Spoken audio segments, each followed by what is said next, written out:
بسم الله الرحمن الرحيم.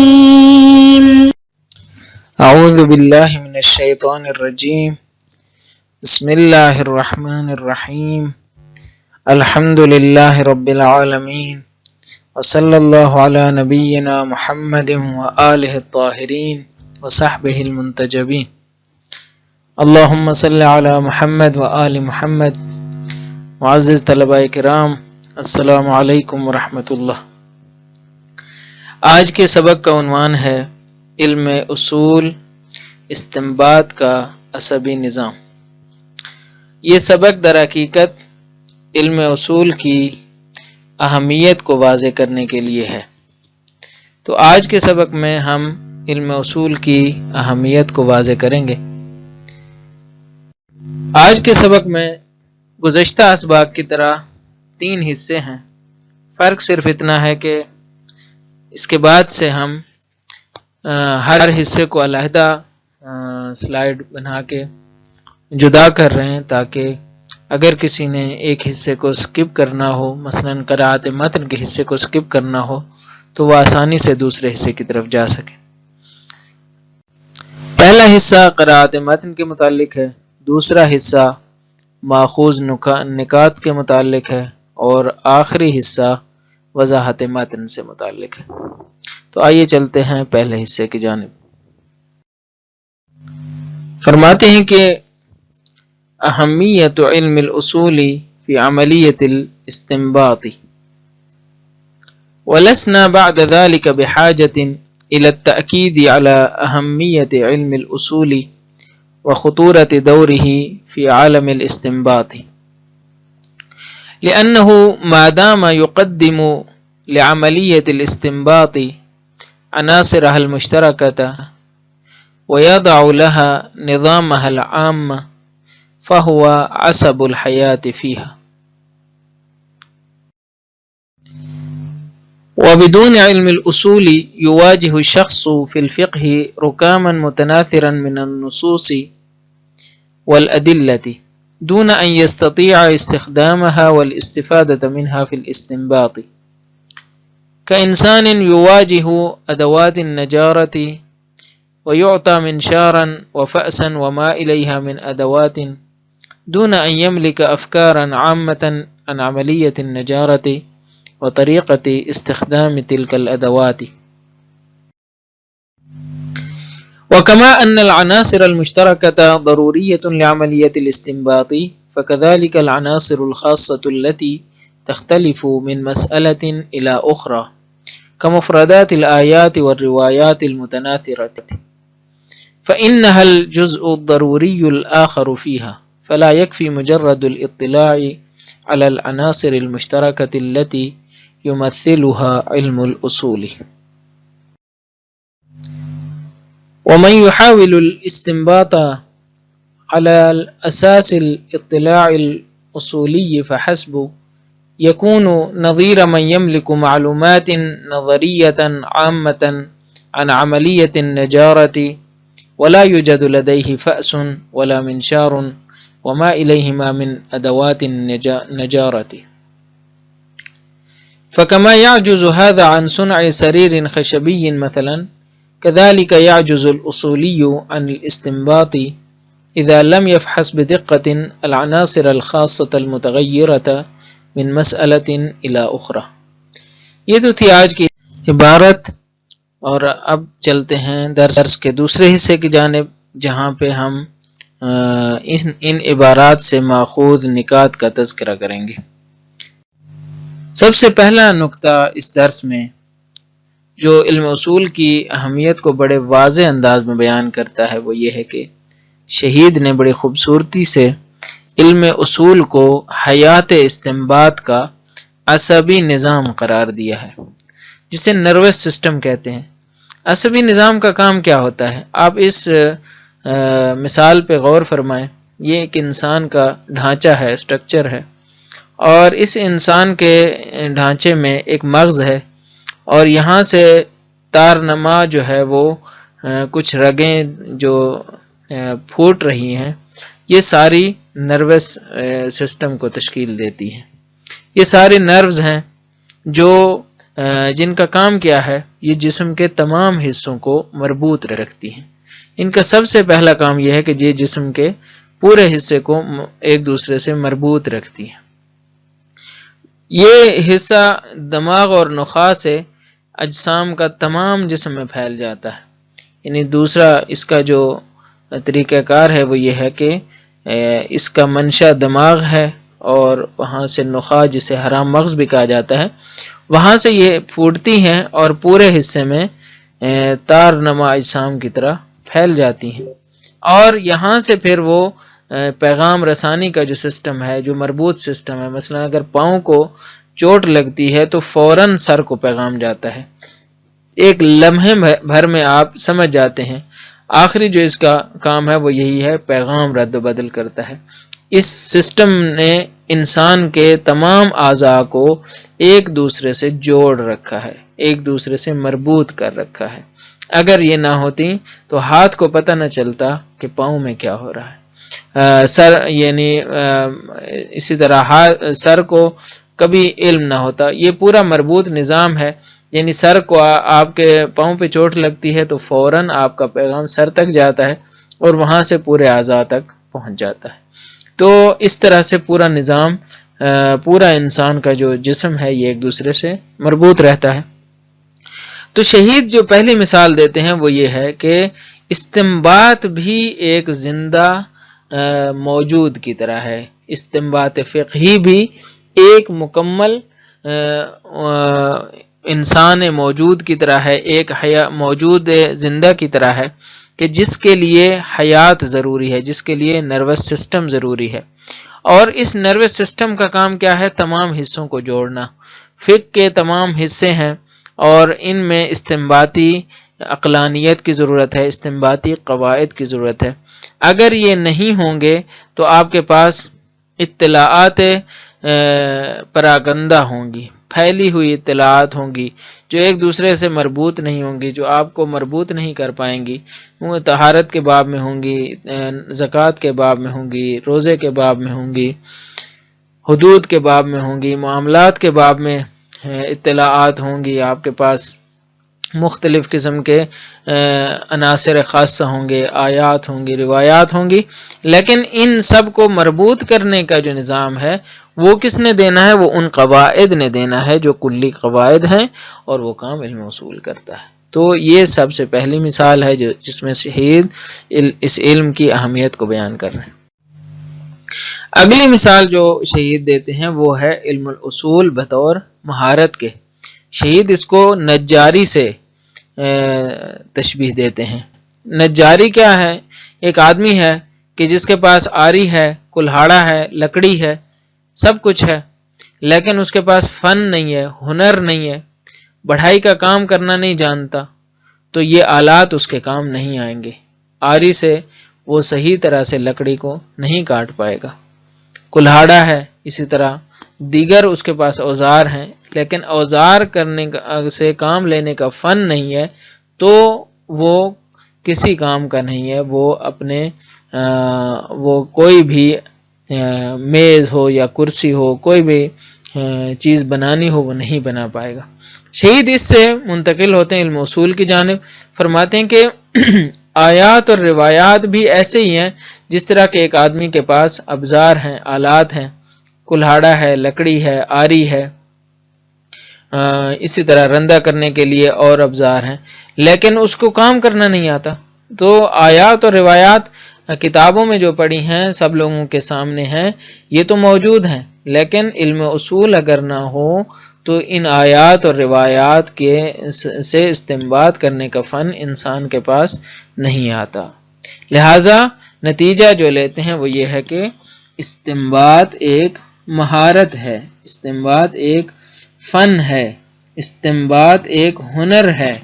جس طرح بڑھائی کا کام سیکھے بغیر نہیں آتا، اسی طرح استنباط بھی بغیر سیکھے نہیں آتا، اور علم الاصول استنباط کی مہارت عطا کرتا ہے۔ تو یہ دوسرا نقطہ ہے جس کی طرف شہید یہاں پہ اشارہ فرما رہے ہیں۔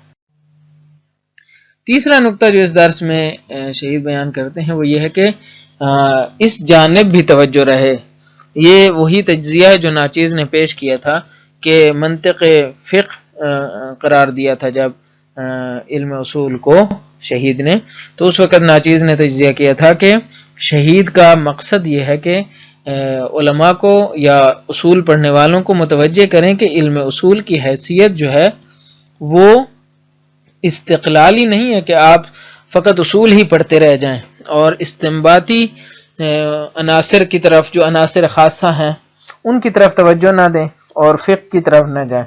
یہاں پہ بھی شہید جو آخری پیراگراف ہے اس میں یہی فرماتے ہیں کہ درست ہے کہ علم اصول مہارت ہے، لیکن یہ کافی نہیں ہے، بلکہ عناصر خاصہ بھی ضروری ہیں۔ فرماتے ہیں صرف قواعد مشترکہ کا علم کافی نہیں ہے، صرف قواعد مشترکہ کا علم کافی نہیں ہے، بلکہ عناصر خاصہ بھی ضروری ہیں۔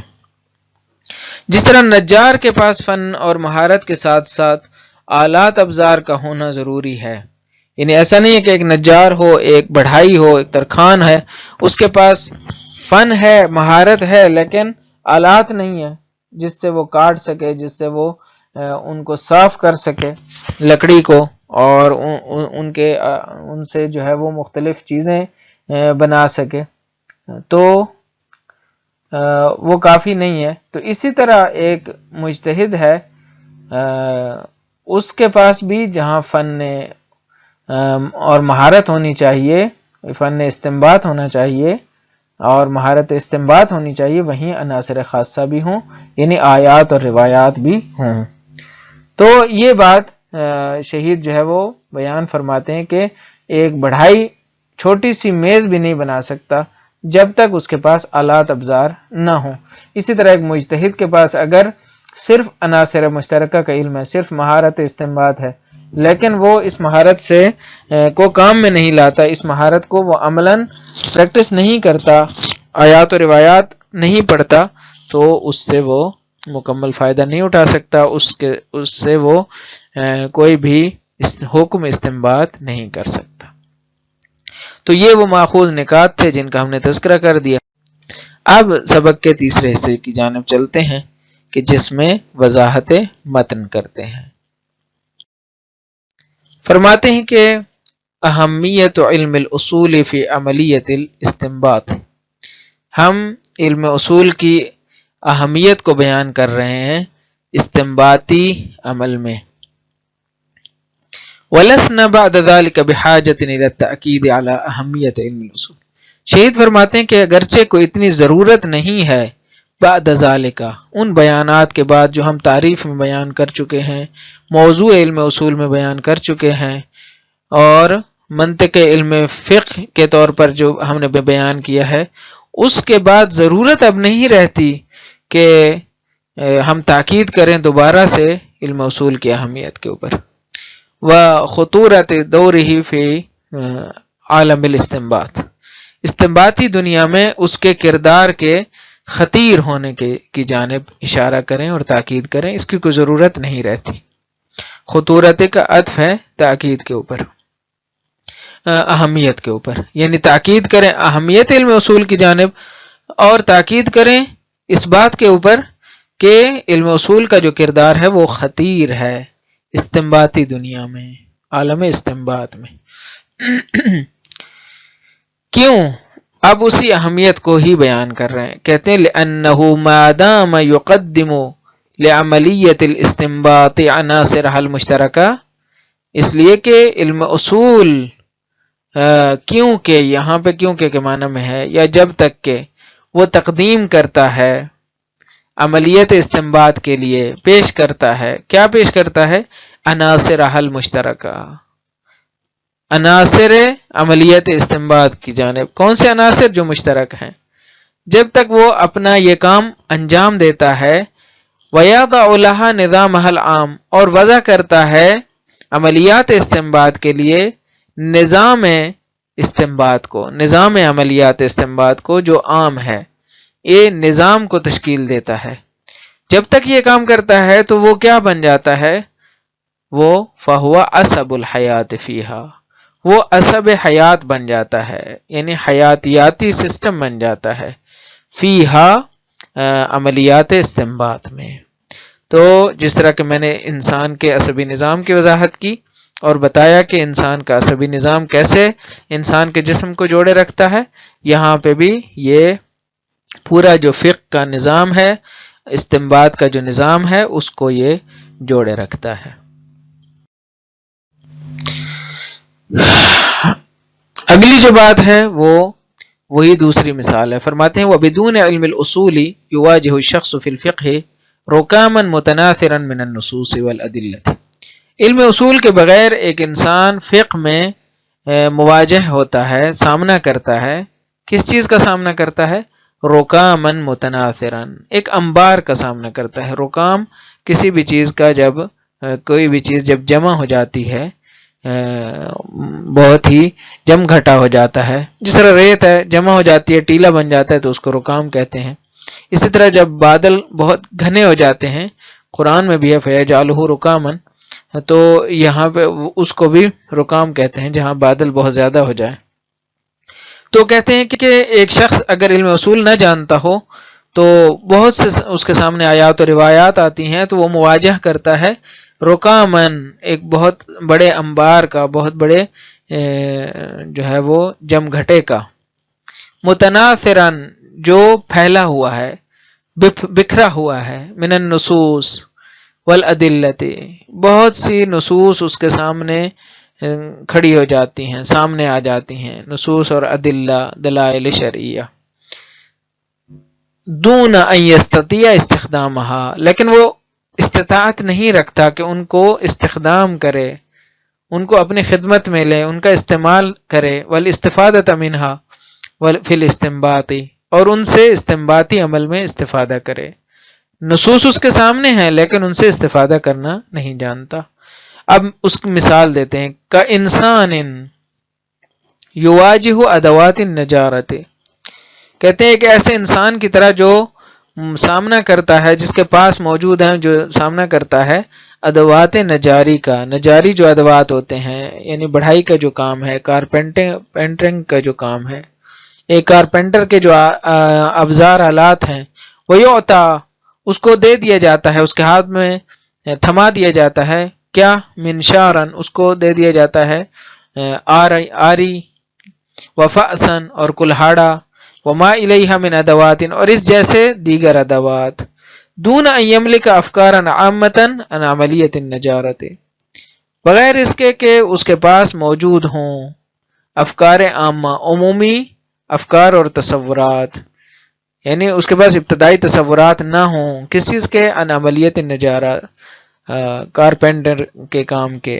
اس کے پاس یہ فن اور یہ مہارت نہ ہو، اس کے ہاتھ میں یہ ابزار تھما دیے جائیں۔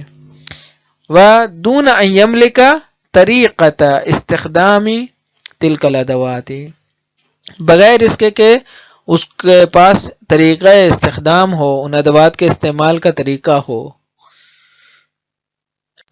تو جس طرح ایک آدمی جس کے پاس مہارت نہ ہو اور ابزار ہوں وہ اس سے استفادہ نہیں کر سکتا، اسی طرح اگر کسی کے پاس کسی کے سامنے نصوص ہوں، مطالعہ کر رہا ہو لیکن اس کے پاس مہارت استنباط نہ ہو، قواعد عامہ نہ ہو، تو وہ بھی علم فقہ کا استنباط، احکام شریعہ کا استنباط نہیں کر سکتا۔ اب شہید جو ہے وہ آخری نقطے کی طرف آ رہے ہیں، وہ کیا تھا کہ عناصر خاصہ بھی ضروری ہیں، وَكَمَا أَنَّ الْعَنَاصِرَ الْمُشْتَرَكَةَ ضَرُورِيَّةٌ لِعَمَلِيَّةِ الْإِسْتِنبَاطِ فَكَذَلِكَ الْعَنَاصِرُ الْخَاصَّةُ، اور جیسا کہ عناصر مشترکہ ضروری ہیں عملیات استنباط کے لیے، اسی طرح عناصر خاصہ بھی ضروری ہیں، التي تختلف من مسألة إلى أخرى، عناصر خاصہ کی تعریف کر رہے ہیں۔ عناصر خاصہ ہوتے کیا ہیں؟ کہتے ہیں وہ عناصر ہوتے ہیں کہ جو ہر مسئلے میں بدلتے رہتے ہیں، کمفردات الآیات، یا آپ کہیں ہر باب میں بدلتے رہتے ہیں، ممکن ہے مسئلہ تا مسئلہ نہ بدلیں لیکن باب تا باب بدلتے رہتے ہیں، جیسے مفردات آیات ہیں، مثلا اقیم الصلاۃ نماز کے باب میں، آتوا الزکوٰۃ زکوٰۃ کے باب میں، اسی طرح اوفوا بالعقود معاملات کے باب میں، اسی طرح دیگر ابواب۔ کمفردات الآیات والروایات، مفردات آیات مختلف جو آیات ہیں، روایات ہیں المتناثرہ جو بکھری ہوئی ہیں، فإنها الجزء الضروری الآخر فیها، یہ دوسرا جز ہے، جزء ضروری ہے، الآخر یعنی دوسرا جز، جو عناصر عامہ تھے مشترکہ تھے وہ پہلا جز تھا، اور یہاں پہ دوسرا جز ہے، فیہا یعنی عملیات استنباط میں۔ فلا یکفی مجرد الاطلاع علی العناصر مشترکۃ التي یمثلها علم الاصول، کہتے ہیں پس کافی نہیں ہے صرف اطلاع بر عناصر مشترکہ، صرف یہ اس بات کے اوپر اطلاع حاصل کرنا کہ ہم عناصر مشترکہ کو سمجھ چکے ہیں، یہ کافی نہیں ہے عملیات استنباط کے لیے۔ عناصر مشترکہ کہ جس کو علم اصول بیان کرتا ہے، جس کو علم اصول ذمہ اٹھاتا ہے۔ ومن يحاول الاستنباط على اساس الاطلاع الاصولی فحسب يكون نظیر من يملك معلومات نظریۃ عامۃ عن عملیۃ النجارۃ ولا يوجد لديه فأس، کہتے ہیں جو شخص استنباط کرتا ہے صرفاً بر اساس اطلاع اصولی، فحسب کا معنی یہاں پہ صرفاً یعنی صرف اور صرف بر مبنا یعنی اطلاع اصولی کی بنیاد پر جو شخص استنباط کرتا ہے، یکون نظیر من یملک معلومات نظریۃ عامۃ، یہ ایسے ہے جیسے کہ ایک شخص کے پاس عمومی معلومات ہوں، نظریتاً صفت ہے معلومات کی، چونکہ معلومات محل نصب میں مکسور ہو جاتا ہے، جمع مؤنث سالم ہے، تو من یملک معلومات نظریتاً جو مالک ہے، مطلب جو اپنے پاس رکھتا ہے معلومات نظری عمومی عملیات نجارت کے بارے میں، یعنی اس کے پاس عمومی ابتدائی جو معلومات ہیں، معلومات سے مراد یہاں مہارتیں ہیں، یعنی نجاری کے بارے میں اس کے پاس عمومی مہارتیں موجود ہیں، لیکن اس کے پاس ابزار نہیں ہے، ولا یوجد لدیہ فأس، اس کے پاس کوئی کلہاڑا نہیں ہے، ولا منشار اور آری بھی نہیں ہے، وما الیہما من ادوات النجارۃ اور دیگر ادوات نجاری اس کے پاس نہیں ہے، فکما یعجز ھذا عن صنع سریر خشبی مثلا، جیسے یہ شخص ایک چھوٹا سا جو درخت چوبی یا مثلا لکڑی کی جو سریر ہے، تخت ہے، وہ نہیں بنا سکتا، اسی طرح یعجز الاصولی عن الاستنباط، اسی طرح ایک اصولی بھی استنباط سے عاجز رہتا ہے، اذا لم يفحص بدقت العناصر الخاصۃ المتغیرۃ من مسئلۃ الی اخری، مثلا آپ کو پتہ چل گیا کہ خبر واحد حجت ہے، لیکن آپ روایات کے پیچھے نہیں گئے کہ اس باب میں کون سی اخبار احاد موجود ہیں، کون سی اخبار ثقات موجود ہیں، تو آپ استنباط نہیں کر پائیں گے، یہ تو بہت واضح ہے۔